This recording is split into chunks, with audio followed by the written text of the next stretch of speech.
जय बद्री केदारनाथ दोस्तों, बहुत बहुत स्वागत है आपका मेरे एक और YouTube वीडियो पे। तो दोस्तों, आज है 22 मार्च और 21 मार्च तक के मेरे दोनों म्यूचुअल फंड पोर्टफोलियो अपडेट हो चुके हैं। दोनों ही पोर्टफोलियो ग्रो ऐप और इंड मनी ऐप मैं वीडियो में आगे आपको दिखाऊंगा। पहले लेकिन फ़िलहाल बात करते हैं F I I D I के बाय सेल की। तो कैश में अगर हम बात करें तो कल एफ आई ने लगातार दूसरे दिन बाइंग करी है 7,470 करोड़ की, और हमारे डी आई ने लगभग 3,202 करोड़ की सेलिंग करी है। यानी कि मार्केट में कुछ बदलाव तो होना शुरू हो गया है, क्योंकि अब देखिए, बीच बीच में ऐसा होता था कि एफ आई आई की एक आध दिन बाइंग आ जाती थी, लेकिन अब दो लगातार दिन बाइंग आई है। क्या ये ब्लॉक डील्स हुई हैं 2 दिन में? ये तो हमें पता चल जाएगा, फिलहाल अभी मेरे पास इस बारे में इंफॉर्मेशन नहीं है। लेकिन अगर ये कोई ब्लॉक डील है तो पता चल जाएगा। लेकिन 2 दिन लगातार बाइंग आना लगभग 10,000 करोड़ की कैश में, इसका मतलब कि अब मोमेंटम में कुछ शिफ्ट तो हो रहा है। लेकिन यहाँ से मार्केट सीधा ऊपर जाएगी या नहीं जाएगी, ये देखना पड़ेगा। देखिए, पिछले कुछ दिनों से मेरी प्रेडिक्शन गलत हो रही है। मार्केट, मुझे लग रहा था 23,200 तक जाके एक रिवर्सल लेगा, लेकिन मार्केट उससे ऊपर चला गया, सब 23,350 के पार चला गया है। तो ऐसा मानने में कोई हर्ज नहीं है कि हम गलत हुए हैं, क्योंकि मार्केट में देखिए, कोई भी 100% करेक्ट नहीं होता। अगर आपका 60-70% प्रेडिक्शन ठीक होती है तो आप बहुत अच्छा कर रहे हैं। और पिछले कुछ समय से तो मेरी प्रेडिक्शन ठीक ही थी, लेकिन यहाँ से थोड़ा मार्केट सबको सरप्राइज़ कर रहा है। और आपने देखा होगा कि ये सरप्राइज़ सबको ही किया है इसने, क्योंकि हम इतनी तेज़ चाल एक्सपेक्ट नहीं कर रहे थे अपने निफ्टी से कि वो इतना तेज़ी से सीधा 1,300 पॉइंट का गेन दिखा देगा।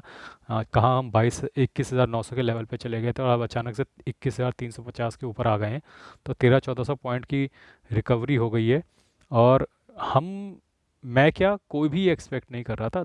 पर यही शेयर बाजार है दोस्तों, अगर ये आपको चौंकाए ना तो फिर मज़ा ही क्या है। क्योंकि शेयर बाजार तो अच्छे अच्छों को चौंकाता है, अच्छे अच्छों को उठा के पटकता है। मेरी तो बिसाती क्या है, मैं तो छोटा मोटा एक आदमी हूँ। और आई थिंक पिछले 3-4 महीने से काफ़ी हद तक मेरी प्रेडिक्शन करेक्ट ही थी। इस बार थोड़ा सा गलत हुई है, और मुझे कोई शर्मिंदगी नहीं है ये एक्सेप्ट करने में। हाँ, कुछ गड़बड़ हुई है, लेकिन मैं कॉशियस रहूँगा इस अगले एक हफ्ता, क्योंकि यहाँ पर मार्केट में एक रिवर्सल आ सकता है। कितना आएगा ये तो समय बताएगा, लेकिन मोमेंटम इस वक्त काफ़ी स्ट्रॉन्ग लग रहा है।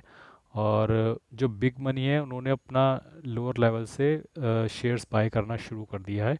कौन सा शेयर, वो कौन से सेक्टर में इन्वेस्ट कर रहे हैं, तो वो तो धीरे धीरे पिक्चर क्लियर होती चली जाएगी। लेकिन एफ आई ए का डेटा 2 दिन लगातार पॉजिटिव, वो भी लगभग 10,000 करोड़, ये अपने आप में एक सुखद अनुभूति देने वाली न्यूज़ है। तो उम्मीद करते हैं कि ये सुखद अनुभूति बनी रहे। और आइए आपको दिखाता हूँ अपना फिनवेशिया प्लेटफॉर्म का पोर्टफोलियो। तो इसमें थोड़ी गड़बड़ चल रही है। गड़बड़ इन द सेंस ये चल रही है कि इसमें रिलायंस के नंबर थोड़ा गड़बड़ आ रहे हैं। तो ऐसा होता है ये शून्य प्लेटफॉर्म पे जनरली ये कुछ अपडेट करते हैं अपने सिस्टम वीकेंड्स पे, तो इस वजह से थोड़ा गड़बड़ दिखती है। तो देखिए, आप अभी भी देखिए नंबर चेंज हो रहे हैं। तो बाकी सब तो ठीक है। डाबर 8% के लॉस पे है, H D F C small cap का ETF 14% के लॉस में है, इरकॉन 29% के लॉस पे है, C P S C ETF में थोड़ा सा मुनाफा है, ½ % का।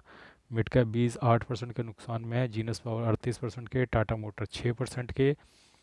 लेकिन जो गड़बड़ी दिख रही है वो इधर दिख रही है रिलायंस में।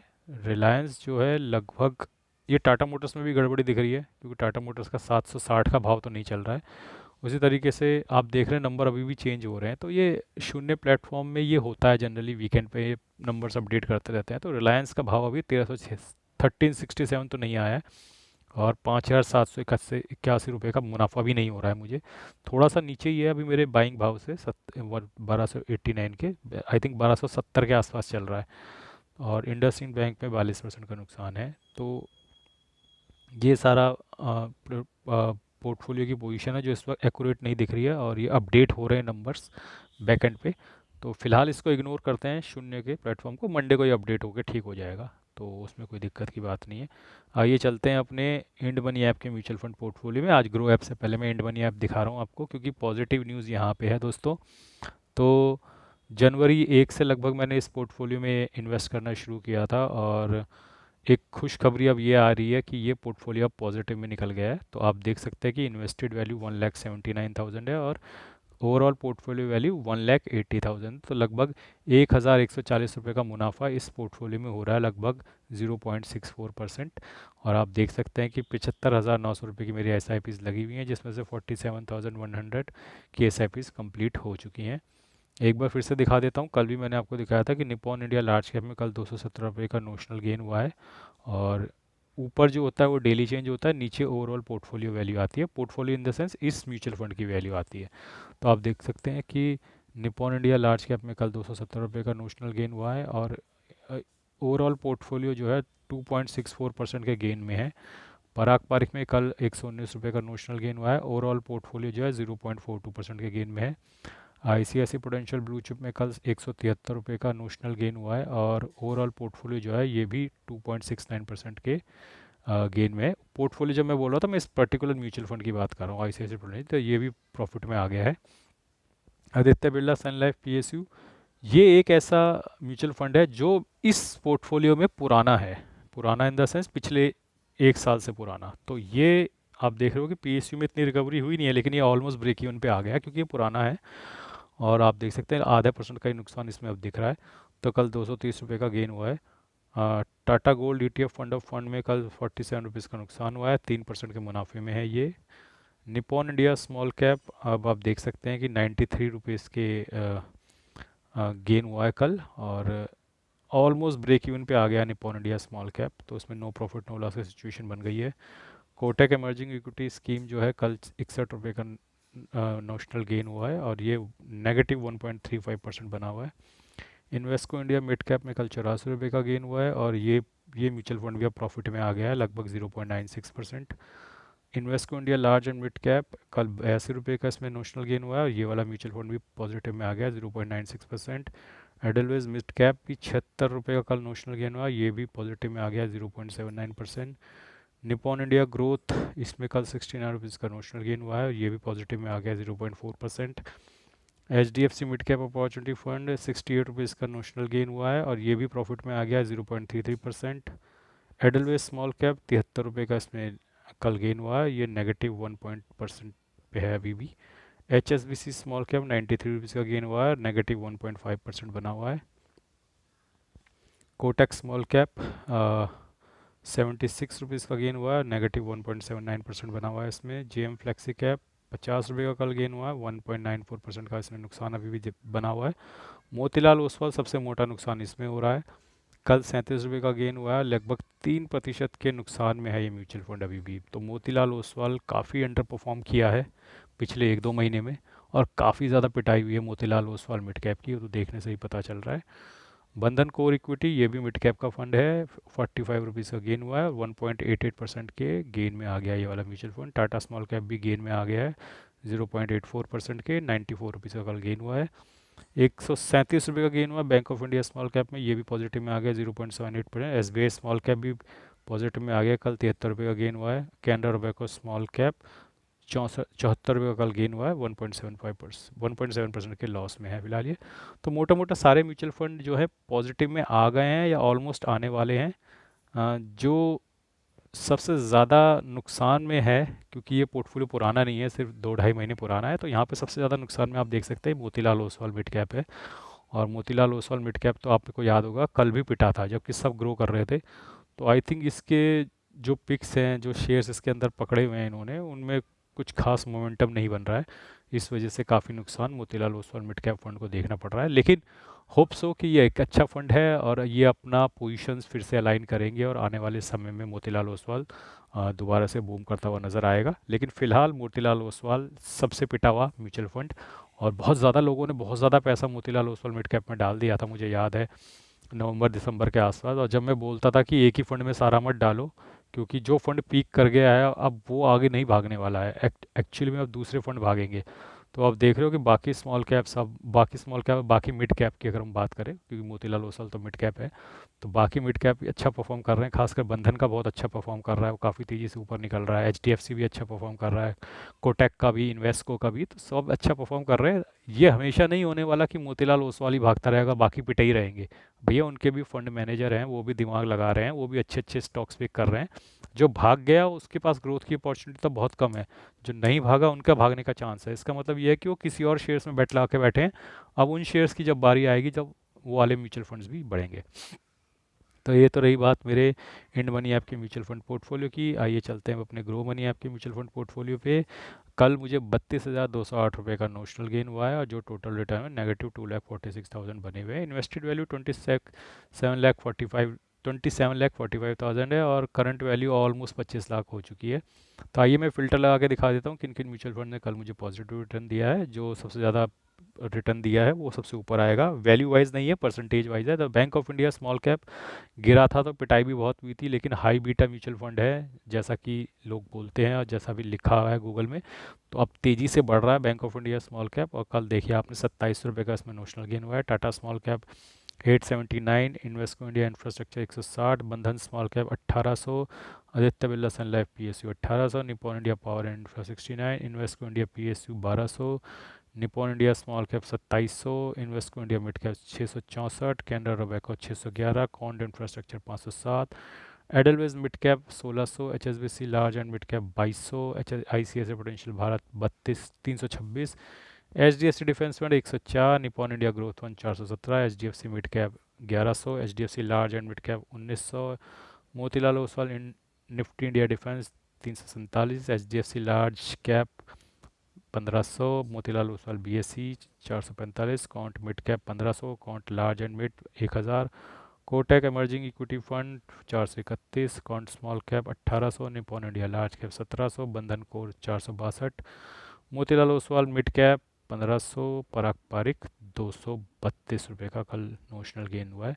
और ये सब मिल मिला के बन गया है 32,208 रुपये।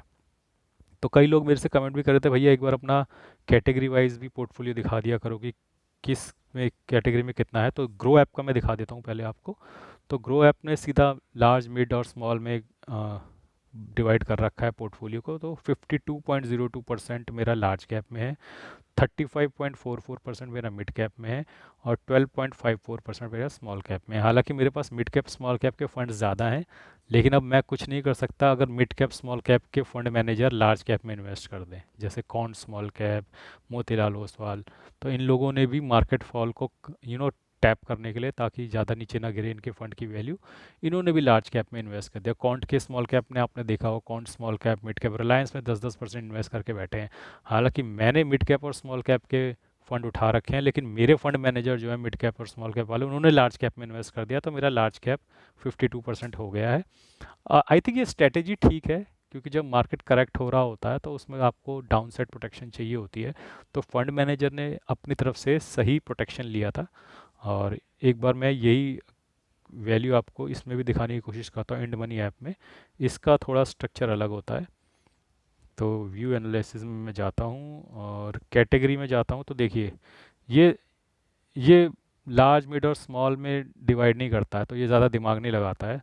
तो लार्ज 25% दिख रहा है, स्मॉल कैप 23% दिख रहा है, मिड कैप 18% दिख रहा है, फ्लेक्सी कैप 15% दिख रहा है, और equity other 7.18%, large and mid 5.91%।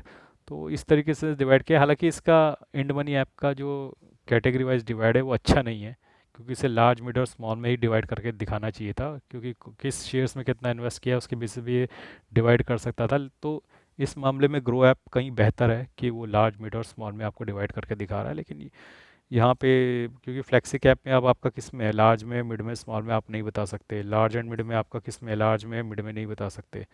तो आई थिंक इस मामले में कहीं ना कहीं ग्रो ऐप यहाँ पे थोड़ा सा बेहतर है। तो दोस्तों पिछले एक हफ्ते में काफ़ी रिकवरी हो गई है हमारे पोर्टफोलियो की, और आई थिंक ये पोर्टफोलियो मेरा लगभग 8.96% का नुकसान दिखा रहा है, 25 लाख लगभग वैल्यू हो गई है। तो अगर मैंने इसी ग्रो ऐप के म्यूचुअल फंड में जनवरी और फरवरी में इन्वेस्टमेंट जारी रखी होती तो ये लॉस आपको और कम दिखता, ये आपको 6% के आसपास दिखता। लेकिन समस्या ये हुई है क्योंकि मुझे डाइवर्सिफाई करना था। मैं सारा पैसा अपनी, क्योंकि ये वाला ग्रो ऐप जो है ये मेरी वाइफ के अकाउंट पे नाम पे है, और वो इंड मनी वाला मेरे नाम पे है। क्योंकि 1,25,000 का एग्जामेशन मिलता है, तो दोनों अकाउंट पे 2.5 लाख का एग्जामेशन मिल जाएगा। तो 2.5 लाख रुपए तक के मुनाफे के एग्जम्पशन पे मुझे कोई टैक्स नहीं पे करना पड़ेगा। तो इस स्ट्रेटेजी को ध्यान में रखते हुए मैंने दो पोर्टफोलियो बना रखे हैं, एक वाइफ के नाम पे, एक अपने नाम पे। तो अगर उन दोनों पोर्टफोलियो को कंबाइंड क्लब किया जाए तो ये लॉस थोड़ा आपको और कम दिखेगा, 7% के आसपास आई थिंक चला जाएगा ये। तो आई थिंक फ़िलहाल मार्केट में अच्छी रिकवरी हो रही है, और वॉलेटिलिटी थोड़ा बनी हुई है मार्केट में, और अभी कहना मुश्किल है कि अब क्या होगा अगले हफ्ते। मैं एक डाउनसाइड एक्सपेक्ट कर रहा हूँ, लेकिन मार्केट ने सरप्राइज़ किया है पिछले 5 दिन में सबको, और बड़े बड़े धुरंधरों को सरप्राइज़ किया, मैं अकेला नहीं हूँ उसमें। और मुझे तो कोई शर्म नहीं है एसेट करने में कि मार्केट ने मुझे गलत साबित किया है। लेकिन अगले हफ्ते का मेरा प्रोडिक्शन थोड़ा नेगेटिव है, क्योंकि मैं एक्सपेक्ट कर रहा हूँ कि वो टैक्स हार्वेस्टिंग की वजह से लोग थोड़ा सेल वगैरह ज़रूर करेंगे, ताकि वो अपना प्रॉफिट को लॉस के साथ बुक कर सकें। और एक बार फिर से मैं आप लोगों का तहे दिल से धन्यवाद करना चाहूँगा दोस्तों। ये जो म्यूचुअल फंड की बुक्स के मैं लिंक देता हूँ फ्लिपकार्ट के यहाँ पे, इसके इस लिंक के थ्रू जाके आप तरह तरह के प्रोडक्ट्स ख़रीदते हैं, और जिससे मुझे कमीशन मिलता है। तो आई थिंक मैंने बड़ा ही कैजुअली ये बात बोली थी कि मुझे सपोर्ट कीजिए, और आई थिंक मेरे जितने भी सब्सक्राइबर हैं उन्होंने बहुत पॉजिटिवली इस बात को लिया, और काफ़ी शॉपिंग वो फ्लिपकार्ट से जाके कर रहे हैं। हालांकि लिंक्स तो मैं बुक के देता हूँ, लेकिन उस लिंक के थ्रू एंटर होकर कुछ और ख़रीदते हैं। तो बुक तो एक आध बंदे ने ही खरीदी है, लेकिन बाकी बहुत सारे प्रोडक्ट्स, चाहे वो टी शर्ट्स हों, पैंट्स हों, पंखे हों, गीज़र हों, लोग काफ़ी कुछ खरीद रहे हैं फ्लिपकार्ट के उन लिंक से जाके, जिसकी वजह से मुझे कमीशन मिल रहा है और मुझे सपोर्ट मिल रहा है। तो धन्यवाद एक बार फिर से आप सभी लोगों का।